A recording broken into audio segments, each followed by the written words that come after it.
گھر بناؤ، جاؤ پہاڑوں میں گھر بناؤ. علی تخریج من الجبال بیوتا ومن الشجر، درختوں میں بناؤ. ومما یعرشون، چھپروں میں چھجوں میں بناؤ. وہ تین جگہ گھر بناتی ہیں، پہاڑوں میں بناتی ہے. کہاں بناتی ہے؟ پہاڑوں میں بناتی ہے، درختوں میں بناتی ہے اور چھپروں میں بناتی ہے. اور شہد کی مکھی کبھی گندی پر نہیں بیٹھتی. اور ایک ہی مخلوق ہے جو کھاتی بھی اچھا ہے، دیتی بھی اچھا ہے، اور وہ شہد ہے جس میں شفا ہے. اس شہد کی مکھی کا نام فاضل بریلوی اعلی حضرت امام اہل سنت احمد رضا تھا. سبحان اللہ. نعرہ تکبیر، نعرہ رسالت، فیضان اعلی حضرت، نعرہ تکبیر. اور اس شہد کا نام فتاوی رضویہ. سبحان اللہ، سبحان اللہ. اس شہد کی مکھی کا نام امام ربانی مجدد الفسانی، اور اس شہد کا نام مکتوبات امام ربانی. سبحان اللہ. امام ربانی مجدد الفسانی شہد کی مکھی، مکتوبات امام ربانی شہد، اعلیٰ حضرت شہد کی مکھی، اور فتاوی رضویہ شہد. اور جس طرح وہ مختلف قسم کے پھولوں پر اور پھلوں پر جاتی ہے، جاتی پھولوں اور پھلوں پر ہے، اعلیٰ حضرت بھی پھولوں اور پھلوں کے پاس گئے. سبحان اللہ، بے شک. سبحان اللہ، سبحان اللہ. جس کی وجہ سے ان کے کلام میں مٹھاس بھی اور خوشبو بھی. سبحان اللہ، بے شک. مٹھاس بھی ہے اور خوشبو بھی ہے. ان کے کلام میں مٹھاس بھی ہے اور خوشبو بھی ہے.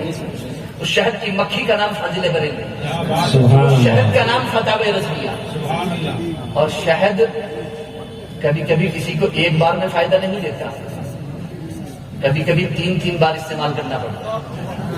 ایک صحابی رسول حاضر ہوئے، اللہ کے رسول میرے پیٹ میں کچھ تکلیف ہے. اللہ کے رسول نے فرمایا شہد پیو ٹھیک ہو جائے. پیٹ اور گڑبڑ ہو گیا. دوبارہ آیا اللہ کے رسول کچھ گڑبڑی ہے. اللہ کے رسول نے فرمایا اور پیو ٹھیک ہو جائے. دوبارہ پیا بھی اور بڑھ گئی، تکلیف اور بڑھ گئی. دوبارہ آیا اللہ کے رسول اور زیادہ ہو گیا ہے. اللہ کے رسول نے فرمایا اور پیو. ارے رب نے فرمایا اس میں شفا ہے اور پیو، اور پیو.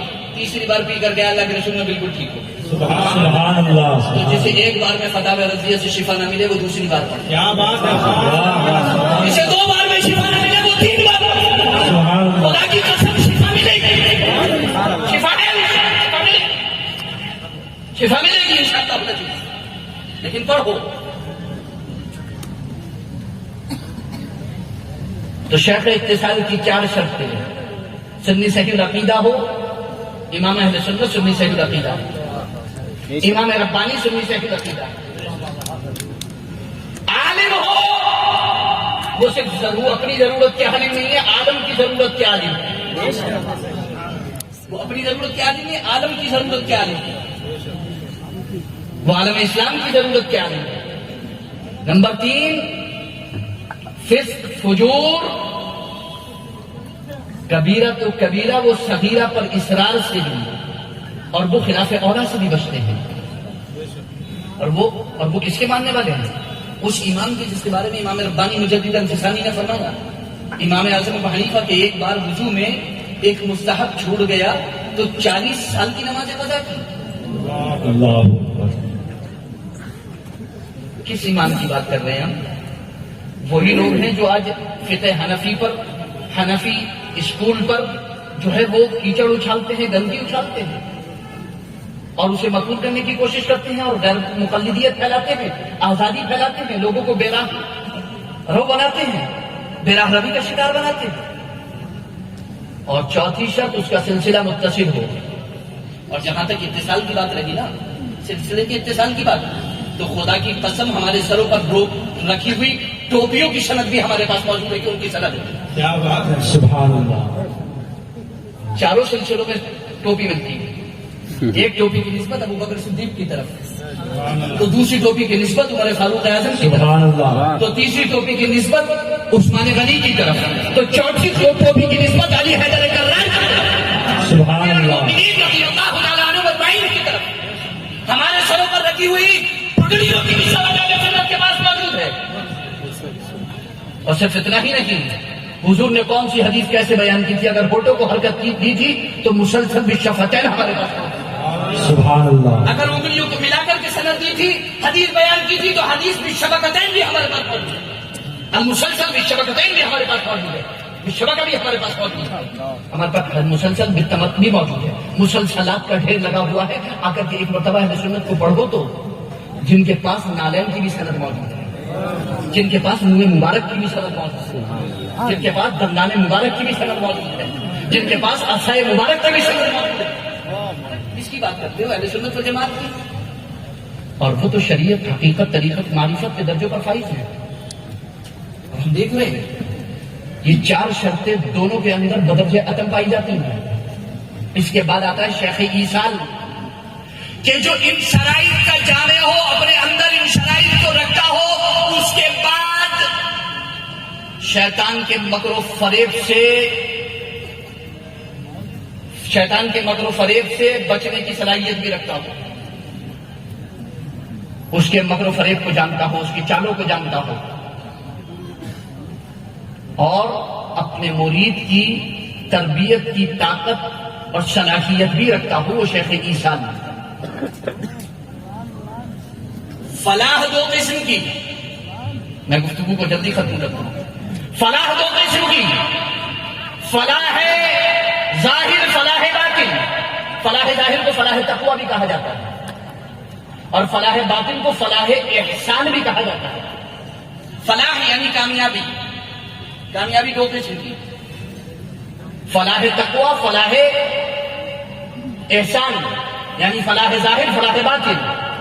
فلاح ظاہر کے بارے میں اعلیٰ حضرت فرماتے ہیں، کامیابی کے بارے میں اعلیٰ حضرت فرماتے ہیں کہ فلاح ظاہر صرف یہ نہیں ہے کہ آپ نیکیاں کر کے اور گناہوں سے بچ کر کے یہ سمجھ بیٹھے کہ آپ کامیاب ہو گئے۔ نہیں، میں نے کیا کہا تھا؟ نیکی کرتے ہوئے گناہ سے بچنا۔ میں نے کہا تھا نا کہ آگے منزلیں اور ہیں، آگے منزلیں اور ہیں، نیکی کرتے ہوئے گناہ سے بچنا۔ اب اعلیٰ حضرت فرماتے ہیں فلاح تقویٰ کیا ہے؟ لوگوں نے یہ سمجھ لیا ہے کہ ہم متقی ہیں، یعنی نیکیاں کرتے ہیں اور گناہوں سے بچتے ہیں، بس ہم متقی ہیں۔ اعلیٰ حضرت فرماتے نہیں، دل کو حسد، کینہ، بغض، عداوت، نفرت، حب جاہ، حب مال، حب دنیا، تمام آلائشوں سے پاک کرو، دنیا کو دل سے نکال کے پھینکو، تب متقی ہوگی۔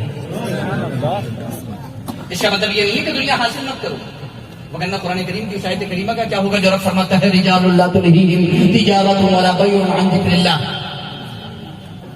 وہ لوگ ہیں کہ جن کی تجارت اور خرید و فروخت انہیں اللہ کے ذکر سے غافل نہیں کرتی۔ امام ربانی مجدد الفسانی علیہ رحمہ اس کا جواب دیتے ہوئے مکتوبات شریف میں ارشاد فرماتے ہیں کہ سلسلہ نقشبندیہ کے بانی سیدنا خواجہ بہاؤالدین نقشبند علیہ الرحمۃ والرضوان فرماتے ہیں کہ میں مینا میں ایک بازار میں حاضر ہوا، میں نے دیکھا کہ ایک تاجر بیٹھا ہوا جو ہے وہ 50-60 ہزار دینار کی خرید و فروخت کر رہا ہے، درہم دینار کی خرید و فروخت کر رہا ہے، یعنی اتنا بڑا سودا کر رہا ہے اس وقت میں، اتنا بڑا سودا کر رہا ہے اس وقت میں۔ خواجہ بہاؤالدین نقشبند فرماتے ہیں مگر ایک لمحے کے لیے بھی اس کا دل میں نے خدا کی یاد سے غافل نہیں دیکھا،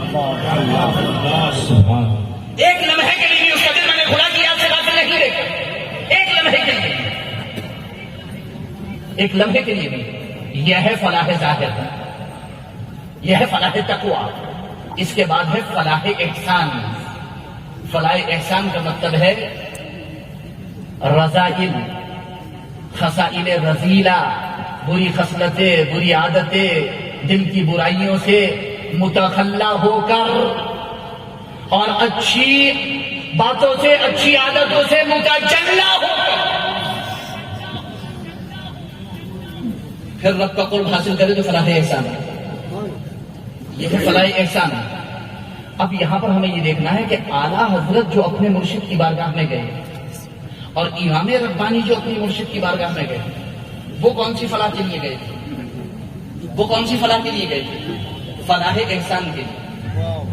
اور وہ جو گئے تھے شیخ ایصال کے پاس گئے تھے، شیخ اتصال کے پاس نہیں گئے تھے۔ کیا بات ہے، سبحان اللہ۔ شیخ ایصال میں شیخ اتصال پایا جاتا ہے، وہ شیخ ایصال کے پاس گئے تھے۔ وہ اگر ماہرہ کرتے تھے تو وہ شیخ ایصال کے پاس گئے تھے۔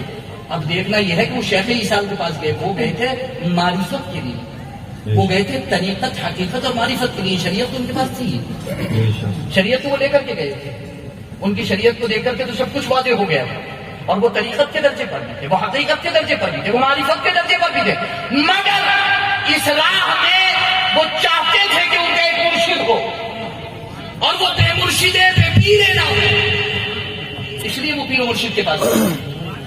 اور کوئی ولی ایسا نہیں ہے جو مرشد خاص کے پاس نہ گیا۔ بے شک۔ اور ایک بات، اس دنیا کے اندر کوئی بھی سنی صحیح العقیدہ مسلمان ایسا نہیں ہے جو بے پیرا بے مرشد ہو، خواہ وہ کسی کے ہاتھ پر اس نے بیعت کی ہو خاص طور سے یا نہ کی ہو۔ مثلا آپ کسی کے مرید نہیں ہیں تو کیا آپ بے پیرے ہیں، بے مرشد ہیں؟ اگر آپ سنی صحیح العقیدہ ہیں تو ہرگز ہرگز آپ بے پیرے بے مرشد نہیں ہیں، بلکہ آپ کا مرشد ہے خدا کا کلام، رسول کا کلام، اماموں کا کلام، علماء کا کلام۔ اگر آپ چاروں کو اپنا مرشد مانتے ہیں تو آپ کا مرشد ہے، آپ بے مرشد نہیں ہیں۔ سنی کبھی بے مرشد نہیں ہوتا، اس کو مرشد عام ہر وقت ملتا ہے، اسے مرشد عام۔ اب اگر آپ سلوک کی راہ چلنا چاہتے ہیں، سلوک کی راہ چلنا چاہتے ہیں، شریعت اجمال ہے، وہ تفصیل ہے۔ اگر آپ اور تفصیل چاہتے ہیں اور قرب چاہتے ہیں تو اب آ جائیے کسی خاص مرشد کے ہاتھ میں ہاتھ دے دیجئے، تاکہ پھر وہ اس راہ کی دشواریوں سے آپ کو بچا دے، وہ آپ کو اس راہ کی دشواریوں سے بچا دے۔ خواجہ غریب نواز نے ہاتھ دیا مرشد کے ہاتھ میں، شیخ عیسال کے ہاتھ میں ہاتھ دیا، صابر پاک کلیلی نے ہاتھ دیا، نظام الدین عالیہ نے ہاتھ دیا، حتیٰ کہ غوث اعظم رضی اللہ تعالیٰ عنہ نے ہاتھ دیا۔ شیخ عیسال کے ہاتھ میں سب نے ہاتھ دیا، شیخ عیسال کے ہاتھ میں ہاتھ دیا، درجہ بدرجہ کمال کو پہنچے۔ خود فرماتے ہیں سیدنا غوث اعظم محبوب سبحانی خود بربانی رضی اللہ تعالیٰ عنہ، درست العلم حتی شرط قطبہ ونلت السعد من مولا الموالی۔